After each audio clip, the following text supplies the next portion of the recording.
Você já foi expulsa da própria casa por alguém que deveria te proteger? Eu sou Serena, tenho 60 anos e descobri que minha filha guardava uma surpresa cruel para depois do funeral do meu marido. Mãe, você não serve para mais nada mesmo. É melhor procurar um lugar só seu. Essas foram as palavras que minha própria filha me disse 3 dias depois do funeral do meu marido. Eu sou Serena Almeida Santos, tenho 60 anos e nunca imaginei que chegaria o dia em que precisaria contar essa história para vocês. Estava ali, na cozinha da minha própria casa, ainda vestindo preto, ainda sentindo o cheiro do perfume do Rogério impregnado nas roupas dele que eu não conseguia tirar do armário. 3 dias. Apenas 3 dias desde que enterramos o homem que foi minha vida por 38 anos e minha única filha já tinha planos para me descartar como um móvel velho. O acidente aconteceu numa terça-feira chuvosa de março. Rogério estava voltando da empresa dele, uma construtora que ele havia construído do zero, quando um caminhão furou o sinal vermelho na Marginal Tietê. O impacto foi tão violento que ele morreu na hora. 62 anos de vida, uma vida inteira de trabalho duro e dedicação à família, acabaram num piscar de olhos. Lembro-me de estar lavando a louça do jantar quando o telefone tocou. Era a voz trêmula de um policial me dizendo palavras que meu cérebro se recusava a processar. Senhora, precisa vir ao Hospital das Clínicas urgentemente. Seu marido sofreu um acidente. Minhas pernas tremeram tanto que precisei me apoiar na pia para não desabar ali mesmo. A corrida até o hospital foi um borrão de lágrimas e orações desesperadas. Júlia, minha filha de 35 anos, me encontrou no corredor da emergência. Ela chegou com aquela cara de preocupação que eu conhecia desde pequena, mas havia algo diferente no olhar dela. Algo que na época eu não conseguia identificar, mas que agora entendo perfeitamente. O médico foi direto. Não havia o que fazer. Rogério havia partido instantaneamente, sem dor, sem sofrimento. Pelo menos isso me consolava. Mas ali, naquele corredor frio e com cheiro de desinfetante, minha vida de casada chegou ao fim de forma abrupta e cruel. Os dias seguintes foram uma névoa de condolências, arranjos de funeral e papelada. Júlia assumiu o controle de tudo, organizou o velório, escolheu o caixão, falou com o padre. Eu estava tão abalada que agradeci por ter uma filha tão presente e eficiente.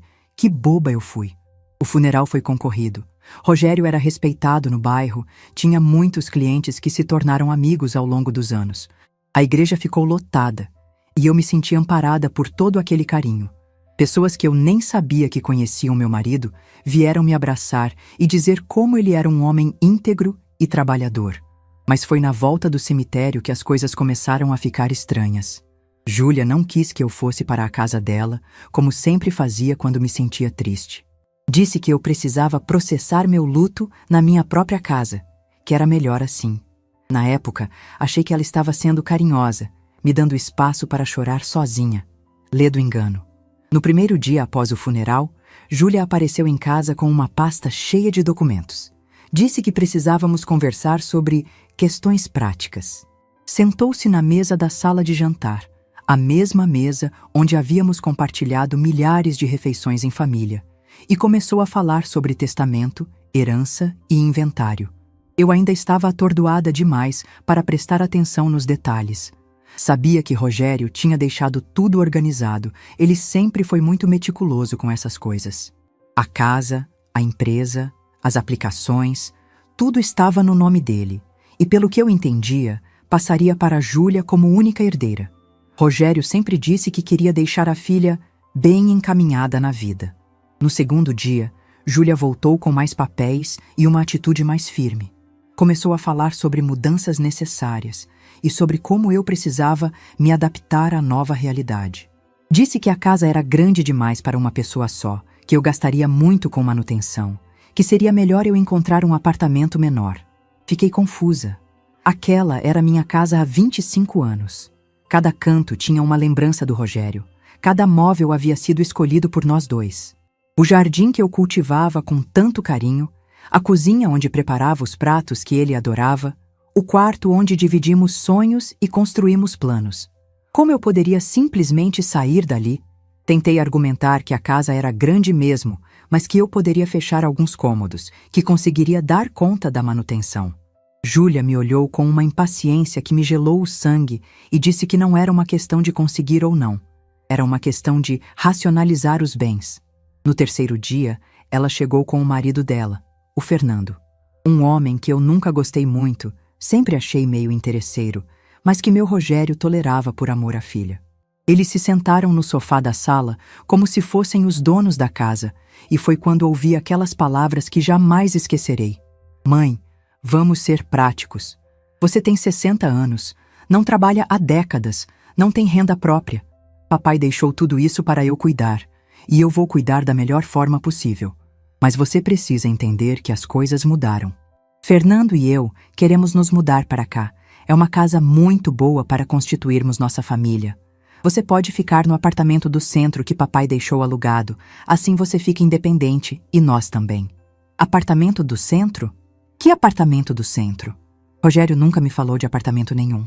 Júlia percebeu minha confusão e explicou, com aquele tom de quem fala com uma criança, que meu marido tinha um apartamento de 2 quartos na região central que ficava alugado e que agora estava vago. Disse que eu poderia morar lá, que seria até melhor para mim, porque ficaria perto do comércio, dos médicos, dos ônibus. Que uma mulher da minha idade não precisava de uma casa tão grande. E então veio a frase que partiu meu coração ao meio. Mãe, você não serve para mais nada mesmo. É melhor procurar um lugar só seu. O silêncio que se seguiu foi ensurdecedor. Fernando olhava para o teto claramente desconfortável. Júlia mantinha aquela expressão dura, determinada. E eu senti como se tivesse levado um soco no estômago. Não serve para mais nada. Minha própria filha, que eu carreguei no ventre por 9 meses, que amamentei, que cuidei quando teve catapora, que levei na escola todos os dias, que ajudei com a lição de casa, que consolei quando teve o coração partido pela primeira vez. Essa mesma filha estava me dizendo que eu não servia para mais nada. Tentei argumentar. Disse que sempre cuidei dela e do pai dela, que sempre fui uma mãe presente, que poderia ajudar quando eles tivessem filhos. Júlia riu de forma amarga e disse que se eles quisessem filhos, contratariam uma babá profissional, não uma avó sem experiência moderna. Cada palavra era como uma facada. Eu que havia dedicado minha vida inteira à família, que havia aberto mão da minha carreira de professora para cuidar da casa e da filha, que havia sido a esposa exemplar, a mãe dedicada, estava sendo descartada como se não tivesse valor nenhum. Fernando tentou amenizar, dizendo que eu não estava sendo expulsa, apenas relocada para um lugar mais adequado à minha faixa etária. Mas eu não era idiota. Sabia que estava sendo tirada da minha própria casa para dar lugar aos planos deles. Naquela noite, sozinha no quarto que havia dividido com Rogério por tantos anos, chorei até não ter mais lágrimas. Olhei para a foto dele na mesinha de cabeceira e me perguntei se ele sabia que isso aconteceria. Se ele imaginava que a filha que ele tanto amava seria capaz de me tratar dessa forma. Foi então que comecei a questionar outras coisas. Por que Rogério nunca me falou sobre esse apartamento? Por que deixou tudo no nome da Júlia e não fez uma divisão? Será que ele realmente confiava tanto na filha assim, ou havia algo que eu não sabia?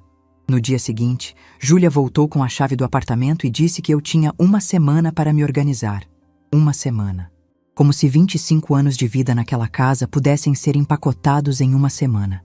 Peguei a chave com as mãos tremendo e senti que minha vida havia chegado ao fim.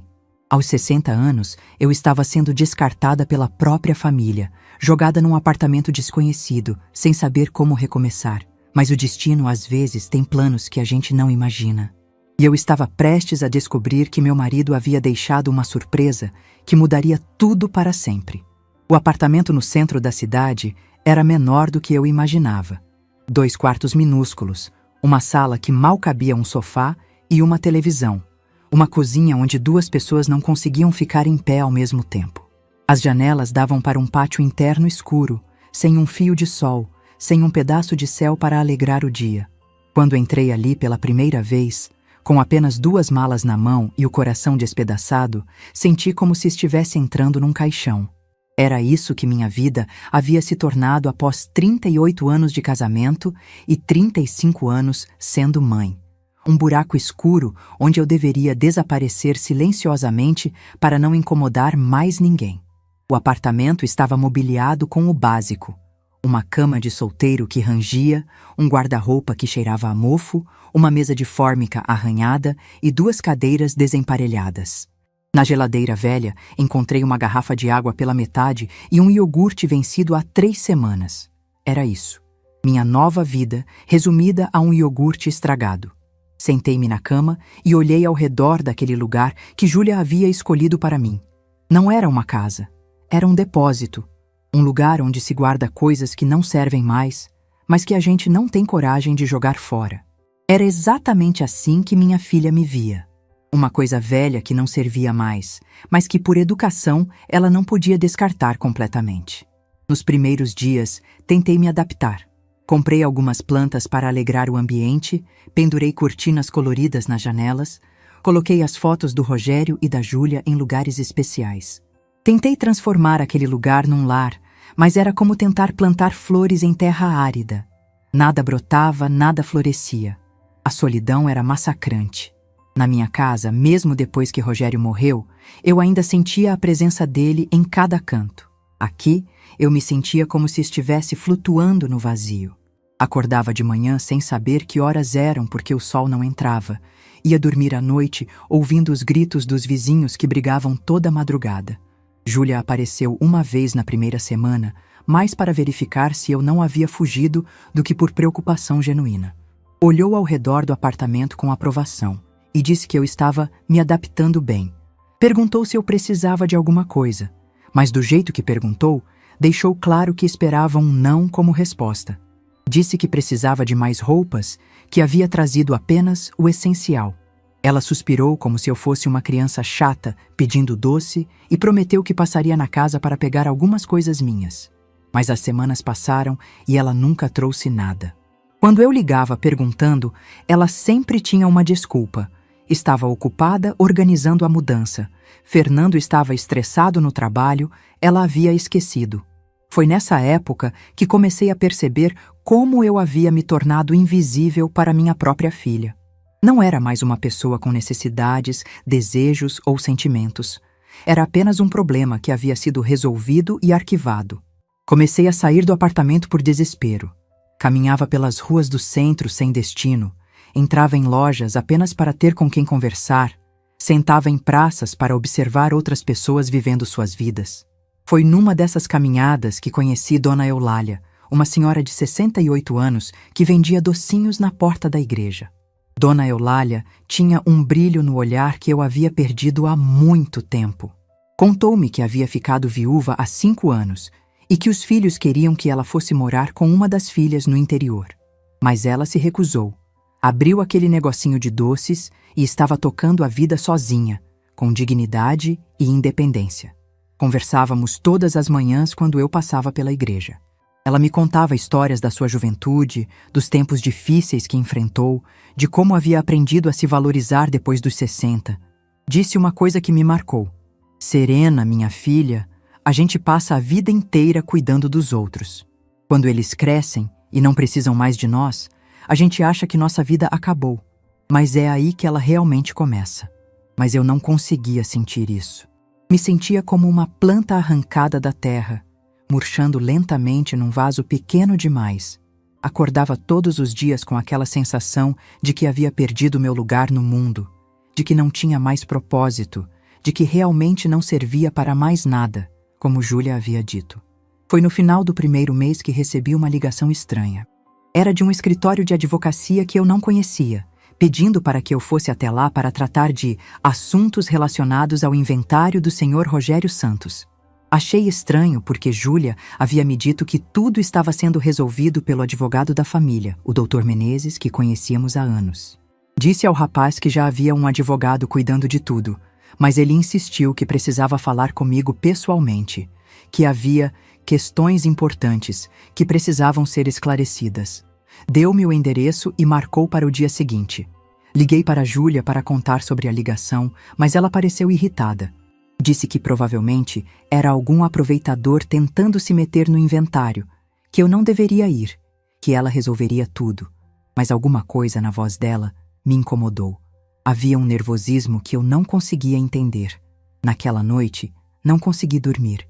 Fiquei pensando nas palavras do rapaz do escritório, na reação estranha da Júlia, em todas as coisas que não faziam sentido desde a morte do Rogério. Por que meu marido nunca me falou sobre aquele apartamento? Por que ele deixou tudo para Júlia e não fez uma divisão? Por que ela teve tanta pressa em me tirar de casa? Na manhã seguinte, contra a orientação da minha filha, decidi ir ao escritório. Não tinha mais nada a perder mesmo. Minha vida já havia sido destruída. Então que mal poderia fazer descobrir mais uma verdade dolorosa? O escritório ficava num prédio elegante na região da Paulista. Quando cheguei, fui recebida por um homem de uns 50 anos, muito bem vestido, que se apresentou como Dr. Ricardo Alves.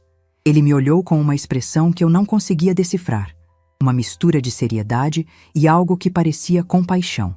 Sentamos numa sala com vista para a avenida, e ele começou me fazendo perguntas sobre minha situação atual, onde eu estava morando, se estava satisfeita, se tinha acesso aos bens deixados pelo meu marido.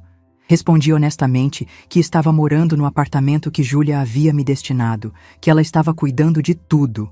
Foi então que Dr. Ricardo fez uma pergunta que me gelou. A senhora chegou a ler o testamento do seu marido? Disse que não, que Júlia havia me mostrado apenas alguns papéis e que eu estava muito abalada para entender tudo. Ele balançou a cabeça e disse que imaginava que fosse isso. Tirou uma pasta da gaveta e colocou alguns documentos na mesa. Senhora Serena, creio que há algumas informações importantes que a senhora precisa saber sobre a herança do seu marido. Meu coração começou a bater mais rápido. Havia algo na voz dele que me dizia que minha vida estava prestes a mudar novamente. Ele explicou que havia sido advogado pessoal do Rogério nos últimos 3 anos, cuidando de questões específicas que meu marido queria manter em sigilo total.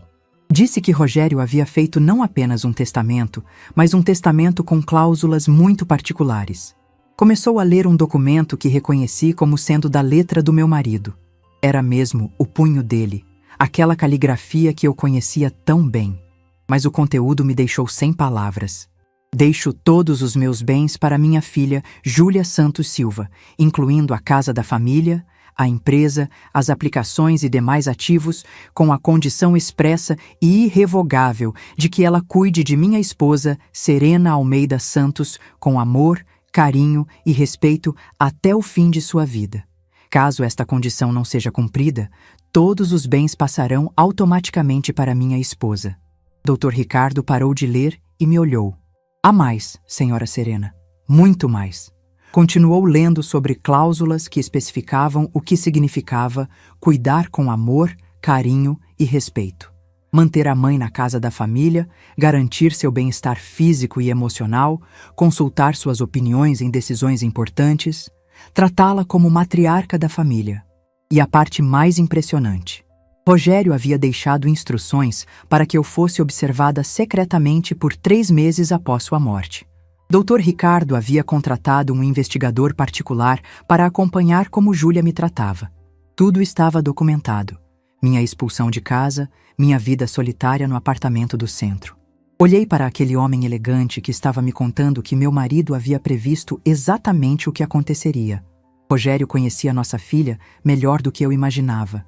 Ele sabia que ela seria capaz de me descartar assim que ele não estivesse mais ali para me proteger. Dr. Ricardo sorriu pela primeira vez na conversa. Senhora Serena, pela cláusula de proteção do testamento, todos os bens que estavam destinados à sua filha agora pertencem à senhora. A casa, a empresa, os 3 milhões de reais em aplicações, tudo. Senti as pernas bambearem. 3 milhões? Rogério tinha 3 milhões em aplicações e eu não sabia? Dr. Ricardo confirmou que meu marido havia sido muito discreto sobre suas economias, mas que havia juntado uma fortuna considerável ao longo dos anos de trabalho. Há apenas um detalhe, senhora Serena. A transferência só pode ser oficializada se a senhora quiser. Se preferir perdoar sua filha e manter as coisas como estão, é um direito seu também. Olhei pela janela daquela sala elegante para a movimentação da Paulista e senti algo que não sentia há muito tempo. Poder. O poder de escolher meu próprio destino, de decidir como queria ser tratada, de determinar as consequências dos atos das pessoas ao meu redor. Júlia achava que eu não servia para mais nada. Estava prestes a descobrir o quanto havia se enganado. Saí do escritório do Dr. Ricardo com as pernas bambas e o coração disparado. Nas mãos, carregava uma pasta com documentos que mudavam completamente minha realidade. 3 milhões de reais. A casa, a empresa, tudo que Júlia achava que era dela por direito, na verdade dependia de como ela me tratasse. E ela havia falhado miseravelmente no teste. Caminhei pela Paulista sem destino, tentando processar tudo que havia descoberto. As pessoas passavam apressadas ao meu lado e eu me sentia como se estivesse assistindo a vida acontecer através de um vidro. Como era possível que em uma manhã minha vida tivesse virado do avesso novamente? Rogério sabia. Meu marido conhecia nossa filha melhor do que eu jamais imaginei. Durante todos aqueles anos em que eu a defendia, dizendo que ela era apenas distraída ou ocupada demais para demonstrar carinho, ele via através da máscara. Ele sabia que Júlia era capaz de me descartar no momento em que ele não estivesse mais ali para me proteger. A dor que senti foi diferente da dor da perda. Foi a dor de perceber que eu havia sido ingênua por décadas. Quantas vezes Rogério tentou me alertar sobre o comportamento da nossa filha e eu não quis enxergar. Quantas vezes ele sugeriu que fizéssemos planos para a nossa velhice e eu disse que Júlia cuidaria de nós. Parei num café próximo ao escritório e pedi um café com leite. Minhas mãos tremiam tanto que mal conseguia segurar a xícara. A garçonete, uma moça jovem com cara simpática, perguntou se eu estava passando mal. Deve ter sido óbvio que eu estava em choque. Disse que estava bem, apenas processando algumas notícias importantes. Ela sorriu e disse que esperava que fossem boas notícias. Eu não sabia como responder. Eram boas? Ruins? Eram apenas notícias que me colocavam numa posição que eu nunca havia imaginado estar, no controle total da situação. Dr. Ricardo havia me explicado que eu tinha algumas opções. Poderia oficializar imediatamente a transferência dos bens, o que significaria que Júlia perderia tudo instantaneamente. Poderia dar a ela uma chance de se redimir, explicando a situação e permitindo que ela mudasse de comportamento. Ou poderia perdoá-la completamente e manter as coisas como estavam. Mas havia uma quarta opção que ele mencionou de passagem e que não saía da minha cabeça. Eu poderia usar esse tempo para observar quem realmente se importava comigo. Poderia deixar as coisas como estavam por mais um tempo, sem que Júlia soubesse da verdade, e ver como ela me trataria nos próximos meses. Terminei meu café e decidi voltar para o apartamento do centro. Precisava pensar. Precisava decidir o que fazer com todo esse poder que havia caído no meu colo. Durante o trajeto de metrô, observei as pessoas ao meu redor e me perguntei quantas delas também eram invisíveis para suas próprias famílias. Quando cheguei ao apartamento, olhei ao redor com olhos diferentes. Aquele lugar não era mais minha prisão. Era minha escolha temporária. Eu tinha uma casa. Uma casa grande, bonita, com jardim e memórias felizes. E eu tinha 3 milhões de reais esperando por mim. Pela primeira vez em 2 meses, sorri. Mas o sorriso durou pouco, porque junto com o poder veio uma decisão que eu não sabia se estava preparada para tomar. O que fazer com Júlia? Naquela noite, ela apareceu sem avisar. Bateu na porta com aquela batida impaciente que eu conhecia desde que ela era adolescente. Quando abri, ela entrou como sempre fazia, sem pedir licença, olhando ao redor com aquela expressão de quem estava fazendo um favor ao me visitar. Disse que tinha vindo verificar se eu estava me adaptando bem e que precisava conversar comigo sobre algumas questões práticas. Sentou-se na cadeira desemparelhada como se fosse um trono e começou a falar sobre a necessidade de eu fazer alguns exames médicos, sobre como seria bom eu me inscrever em atividades para a terceira idade, sobre como ela estava preocupada com minha adaptação. Escutei tudo em silêncio, observando minha filha com olhos que finalmente enxergavam quem ela realmente era. Cada palavra saía da boca dela como se fosse um favor que estava me fazendo, como se cuidar minimamente da própria mãe fosse um ato de generosidade extraordinária. Quando ela terminou de falar, perguntou se eu precisava de alguma coisa. Disse que sim, que o apartamento estava muito frio à noite e eu queria pegar alguns cobertores da minha antiga casa. Ela suspirou e prometeu que passaria lá quando tivesse tempo. Foi então que decidi testar até onde ia sua crueldade. Contei que havia recebido uma ligação de um escritório de advocacia sobre o inventário e perguntei se ela sabia do que se tratava. Ela perguntou detalhes sobre a ligação, que escritório era, o que haviam dito exatamente. Havia um nervosismo em sua voz que confirmava minhas suspeitas. Menti dizendo que não havia ido ao encontro, que havia seguido seu conselho e ignorado a ligação. Vi o alívio em seu rosto e soube que havia algo que ela não queria que eu descobrisse. Obviamente, ela sabia sobre as cláusulas do testamento. Sabia e havia apostado que eu nunca descobriria. Depois que ela saiu, fiquei pensando em como havia sido calculada sua frieza. Não havia sido um impulso de raiva ou tristeza que a fez me expulsar de casa. Havia sido uma decisão fria, calculada, baseada na certeza de que eu nunca saberia meus direitos. Nos dias seguintes, comecei a ver tudo com mais clareza. Lembrei-me de como Júlia havia assumido rapidamente o controle de tudo após a morte do Rogério. Como ela havia me mantido longe das reuniões com o advogado. Como havia me desencorajado a fazer perguntas sobre a herança. Ela sabia exatamente o que estava fazendo. Uma semana depois, recebi outra visita. Dessa vez era Fernando, o marido dela, sozinho. Ele parecia desconfortável, olhando para os lados como se tivesse medo de ser visto ali. Disse que queria conversar comigo sobre Júlia, que estava preocupado com ela. Contou que minha filha andava estranha desde que se mudaram para minha antiga casa, que ela verificava a correspondência obsessivamente, que atendia ligações em voz baixa, que havia contratado um advogado diferente sem explicar o motivo. Disse que sentia que ela estava escondendo alguma coisa importante.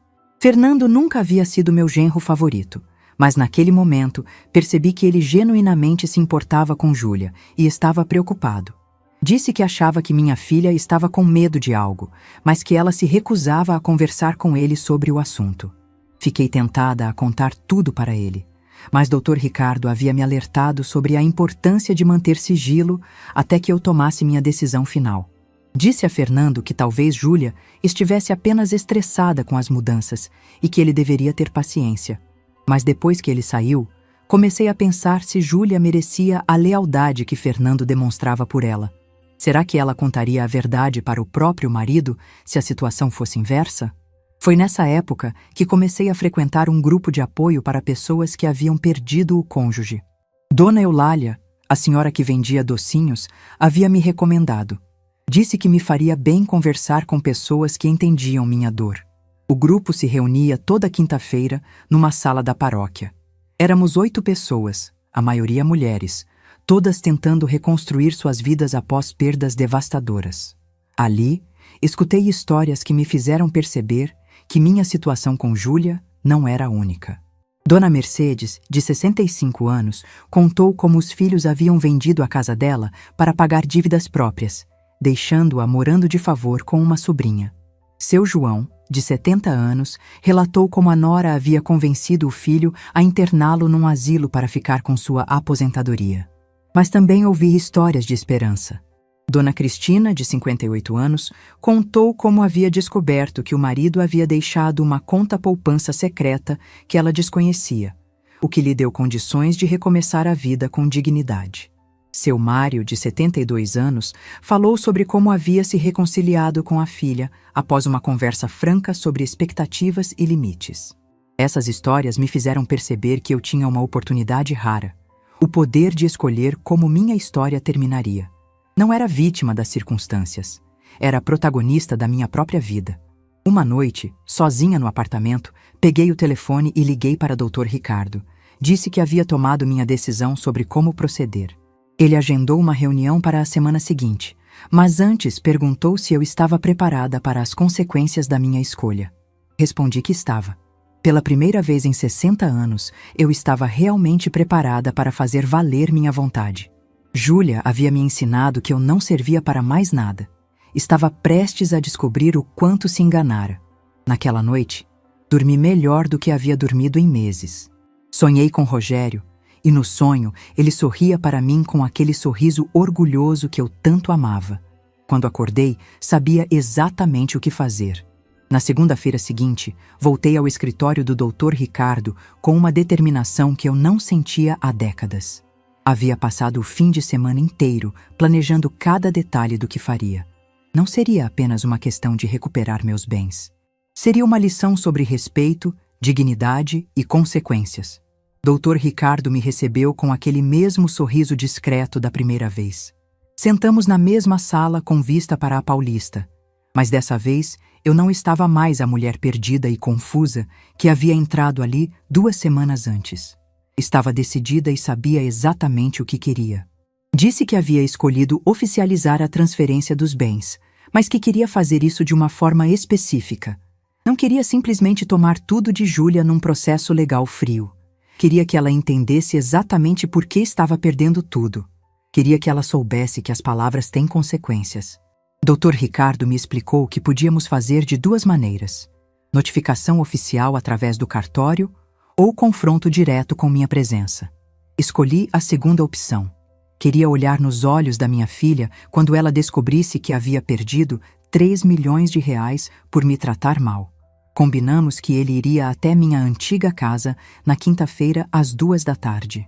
Hora em que Júlia costumava estar em casa, já que havia parado de trabalhar depois que se mudou para lá. Fernando estaria no escritório, então seria apenas eu, ela e a verdade nua e crua. Durante aquela semana, me preparei psicologicamente para o confronto. Sabia que não seria fácil. Por mais que Júlia tivesse me magoado profundamente, ela ainda era minha filha.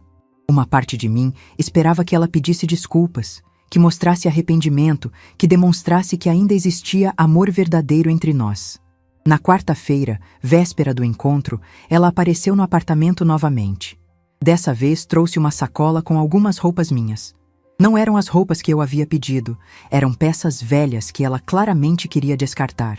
Mesmo assim, agradeci como se fosse um grande favor. Júlia parecia mais relaxada dessa vez. Comentou sobre como estava aproveitando para reformar alguns cômodos da casa, sobre os planos que tinha para o jardim, sobre como Fernando estava animado com a possibilidade de ter filhos agora que tinham mais espaço e estabilidade financeira. Cada palavra era como uma facada. Ela estava falando sobre minha casa, sobre o jardim que eu havia cultivado por anos, sobre a estabilidade financeira que vinha do trabalho do meu marido. E falava tudo isso como se fosse uma conquista dela, como se eu nunca tivesse existido. Perguntei como andavam as coisas com o inventário, se havia alguma pendência. Ela disse que estava tudo correndo bem, que o advogado da família estava cuidando de tudo, que eu não precisava me preocupar com nada. Mentiu olhando diretamente nos meus olhos, sem demonstrar nenhum constrangimento. Naquela noite, liguei para Dona Eulália.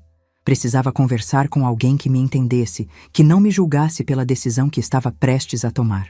Contei tudo para ela. O testamento, as cláusulas, minha decisão de confrontar Júlia. Dona Eulália me ouviu em silêncio até o final. Quando terminei, ela suspirou e disse algo que me marcou.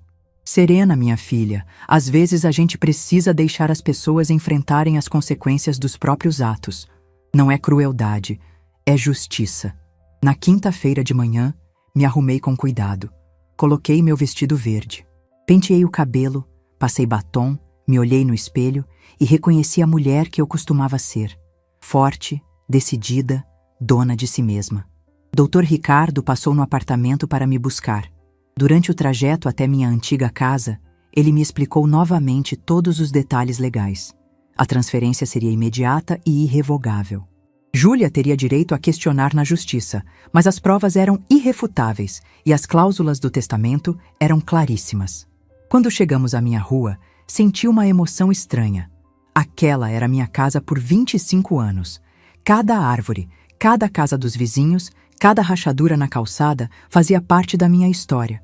Mas olhando de fora, depois de 2 meses longe, percebi que ela parecia diferente.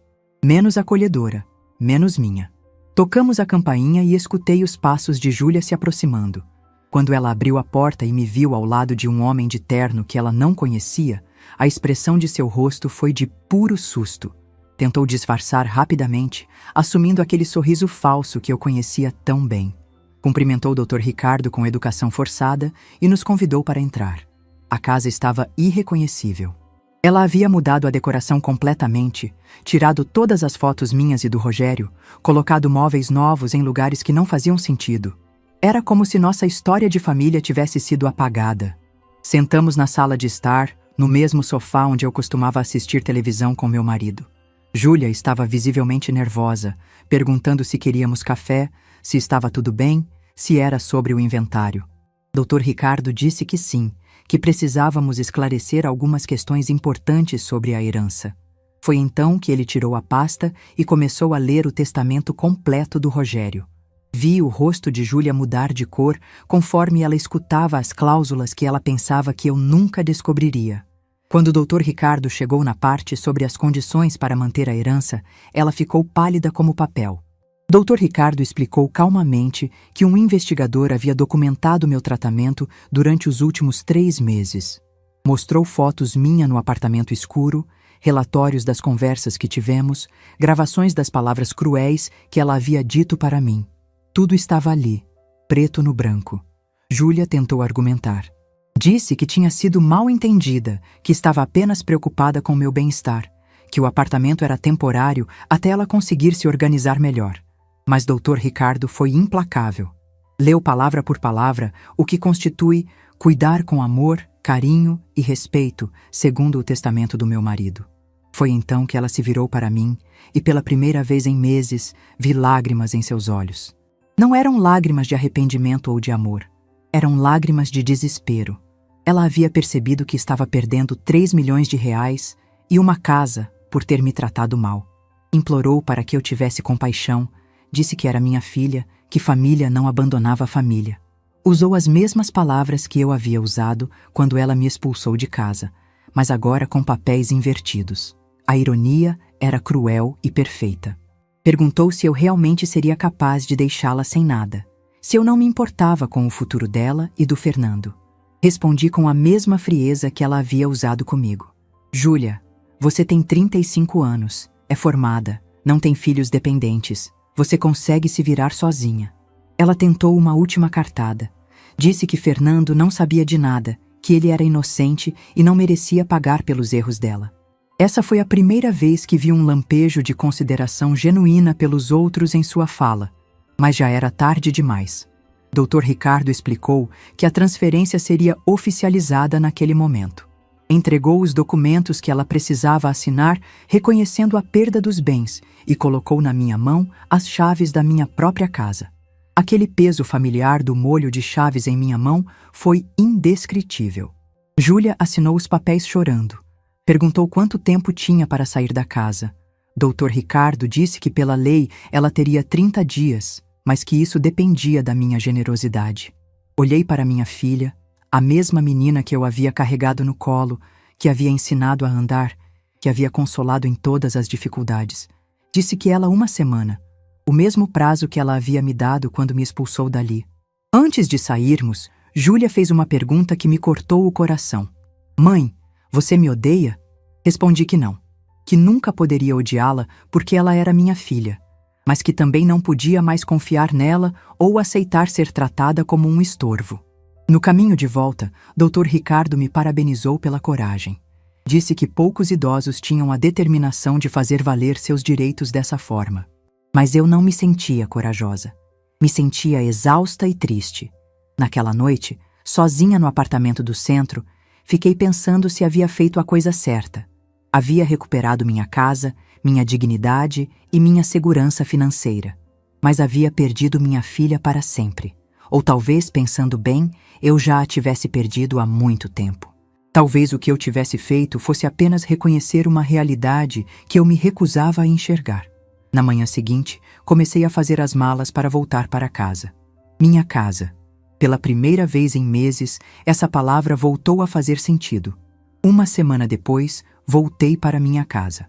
A mesma casa de onde havia saído com 2 malas e o coração despedaçado, agora me recebia como dona legítima de tudo que meus olhos podiam ver.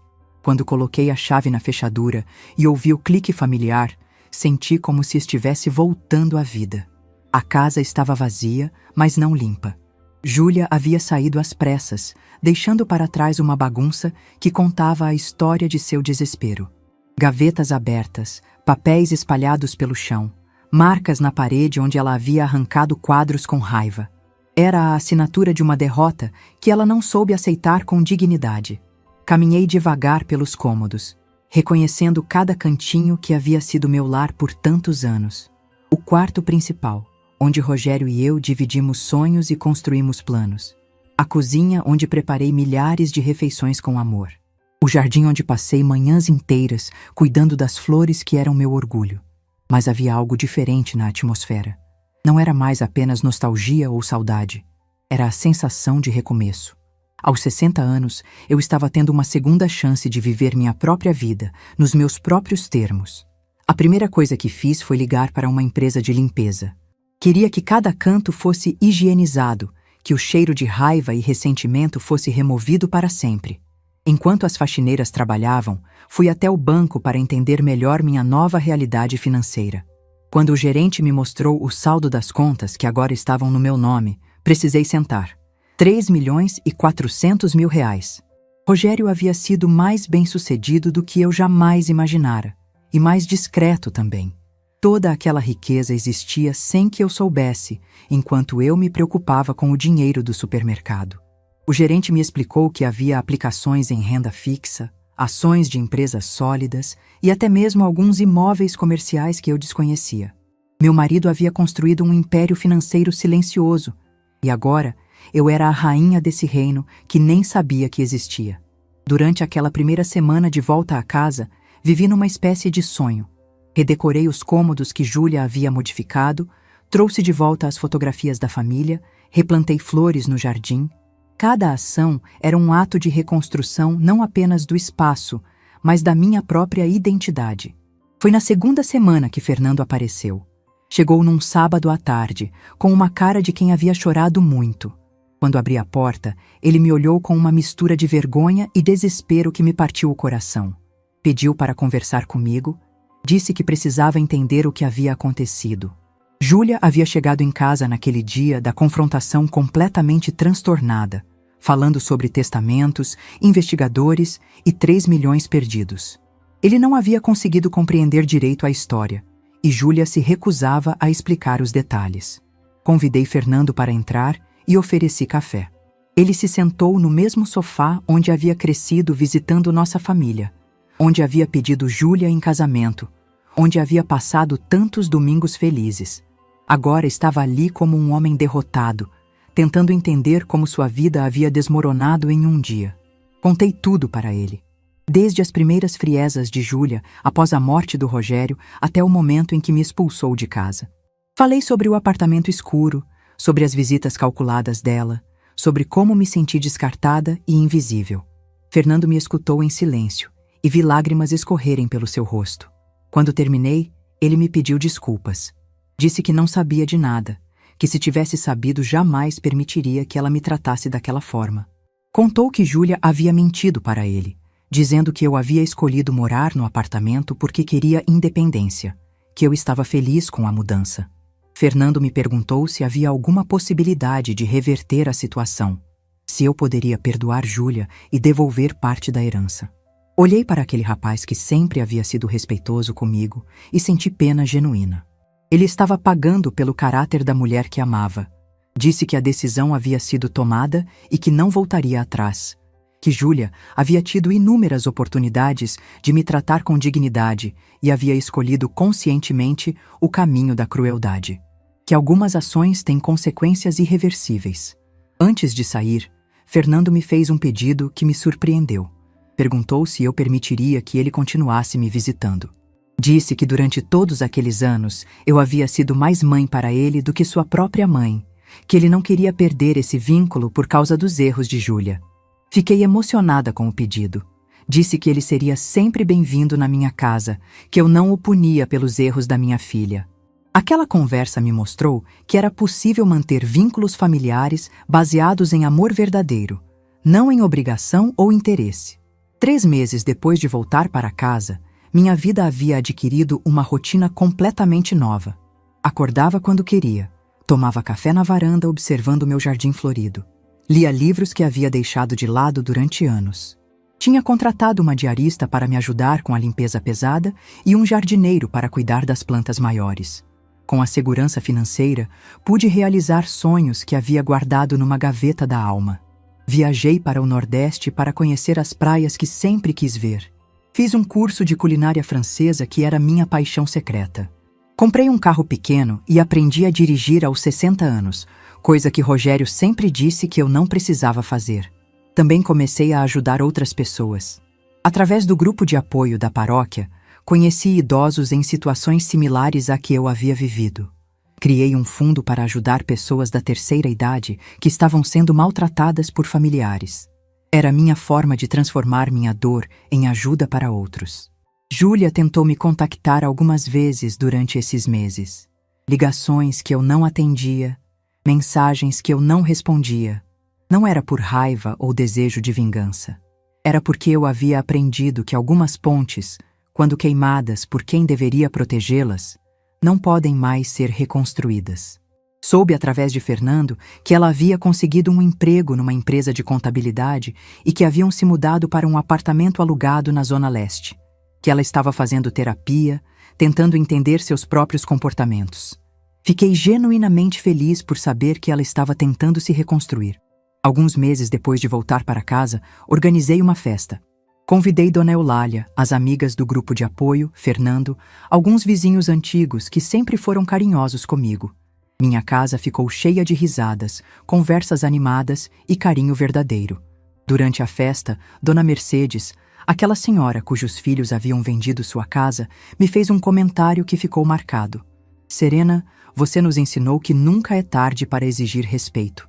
Sua coragem inspirou muita gente a não aceitar migalhas de afeto. Naquele momento, entendi que minha história havia se tornado maior do que eu imaginava. Não era apenas sobre uma mulher que havia recuperado seus bens. Era sobre dignidade, sobre o direito de ser tratada com respeito independente da idade, sobre a coragem de fazer escolhas difíceis quando necessário. Fernando trouxe um presente especial, uma foto ampliada de mim e Rogério no nosso último aniversário de casamento. Disse que havia encontrado o negativo na casa antiga e que achava que eu gostaria de ter. Quando vi aquela imagem de nós dois sorrindo, soube que meu marido estaria orgulhoso das decisões que tomei. À noite, depois que todos foram embora, sentei na varanda com uma taça de vinho e olhei para as estrelas. Não sentia solidão, sentia plenitude. Havia recuperado não apenas minha casa e minha segurança financeira, mas principalmente minha autoestima e meu senso de valor próprio. 6 meses depois do confronto com Júlia, recebi uma carta dela. Uma carta longa, escrita à mão, onde ela reconhecia seus erros e pedia perdão. Dizia que a terapia a havia ajudado a entender que ela sempre teve medo de dividir o amor dos pais com qualquer pessoa, que após a morte do pai, esse medo se transformou em crueldade comigo. Pedia uma chance de conversar, de tentar reconstruir nossa relação. Não prometia que seria fácil, mas dizia que estava disposta a trabalhar para se tornar a filha que eu merecia ter. Li a carta várias vezes antes de decidir o que fazer. Não era uma questão de perdão. Eu já havia perdoado Júlia em meu coração. Era uma questão de proteção. Depois de tudo que havia passado, eu precisava ter certeza de que não voltaria a ser invisível ou desrespeitada. Decidi responder. Escrevi uma carta onde expliquei que a perdoava, mas que um relacionamento entre nós só seria possível se ela entendesse que eu não era mais a mulher que abaixava a cabeça e aceitava qualquer tratamento, que eu havia descoberto meu valor e não abriria mão dele novamente. Marquei um encontro num café neutro, longe da nossa história familiar. Quando nos encontramos, Júlia estava diferente. Mais magra, com olheiras, mas havia algo em seus olhos que eu não via há anos, humildade genuína. Conversamos por 2 horas. Ela reconheceu cada crueldade, cada palavra dura, cada momento em que me fez sentir invisível. Não tentou se justificar ou minimizar seus atos. Apenas assumiu a responsabilidade e me pediu uma chance de provar que havia mudado. Disse que aceitaria tentar reconstruir nosso relacionamento, mas que seria um processo longo e gradual. Que ela teria que conquistar minha confiança novamente, dia após dia, com ações consistentes de respeito e carinho. Hoje, posso dizer que tomei as decisões certas. Júlia e eu nos falamos uma vez por semana. Ela me visita quinzenalmente, sempre respeitosa e carinhosa. Fernando continua sendo meu genro do coração, e eles me contaram recentemente que estão tentando ter um bebê. Sei que se essa criança vier, serei uma avó presente, mas não submissa. Uma avó que ensina pelo exemplo que todas as pessoas, independente da idade, merecem ser tratadas com dignidade. Minha vida aos 60 anos é plena de possibilidades. Tenho projetos, sonhos, amigos verdadeiros e a certeza de que valho muito mais do que eu imaginava. As palavras cruéis de Júlia não foram o fim da minha história. Foi o começo de uma nova vida onde eu finalmente me coloquei em primeiro lugar. Se você está passando por algo parecido, se está sendo invisível na sua própria família, se estão te fazendo sentir que você não vale nada, lembre-se, você tem valor. Você merece respeito e nunca é tarde para exigir o tratamento que merece. Se essa história tocou seu coração, deixe seu like, se inscreva no canal e comente aqui embaixo. No meu lugar, o que você faria? Sua mensagem pode iluminar o dia de alguém.